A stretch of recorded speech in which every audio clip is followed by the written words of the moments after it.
oo ma dhahay mida iga maqan kaasa iga maqan kaasa iga maqan isoo bixiya yaa muslim hu isoo bixiya aan ku arag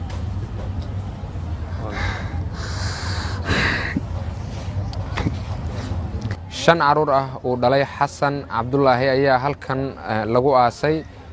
saddex caruur ah oo gabar ku jirta halkan ay ku aasan yihiin laba wiilna halkaas ayaa lagu aasay caruurtan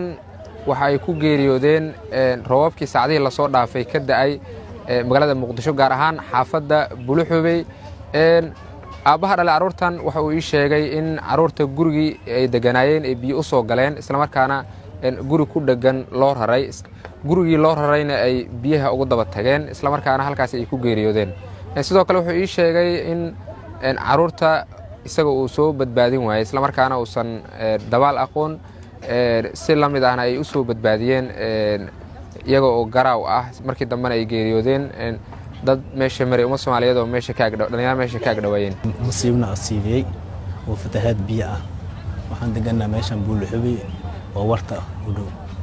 ilaa markiis intaas oo sanad deganahay laba sano ama hal sano aan deganahay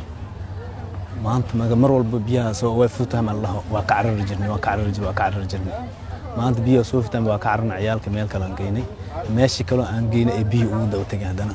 meeshii kale biyo sii galan sidaas ah shan caruur iga dhimatay afar wiil iyo hal gabar waqti xilliga uu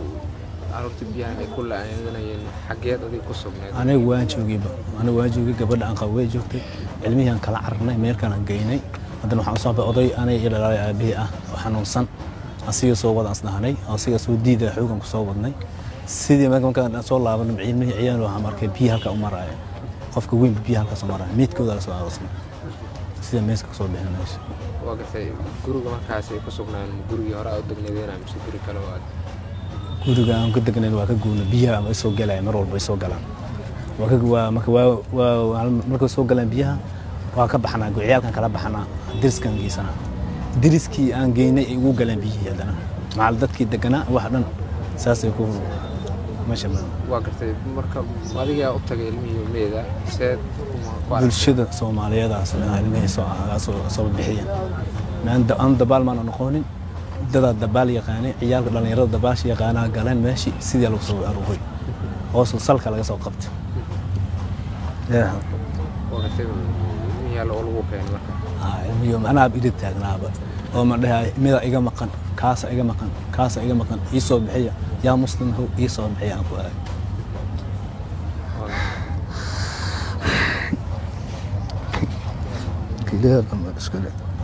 إلهي ما هذا إسكاله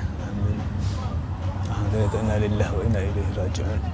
وقت عروت من غير كوبنا يعني عروت أفر ويلي هالقبر واحد ودهان عروت من غير عروت بعضهم عيد شيء تضوي عيد شيء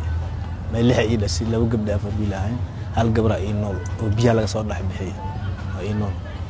عروت هذه هالقبر كنا Cabdullaahi wuxuu ka mid ahaa dadkii qarax uu ku waxyeeloobay qaraxii ka dhacay Soobe 14 Oktoobar wuxuu ii sheegay in qoyska uu ahaa qoys danyar ah isla markaana caawa aysan haysan meel ay seexdaan si la mid ahna maamulka gobolka Banaadir ilaa iyo hadda aysan ka jawaabin dhacdadaasi xanuunka badan caawa meel seexdan ma haysano hooygii wax dhan way burburan jiingaday haayeen walba dadka qaaday macal alaabta lagu jiifanayo wax dhan dadka qaaday waxa asna hadda dadweynaha naf ma isoo celin karaan hooy aan seexnana in ay igu caawiyaan asalaha waxa ciyaal ku seexsanaa wixii dhan hal way burburan furaha labo 12 furaha labo 12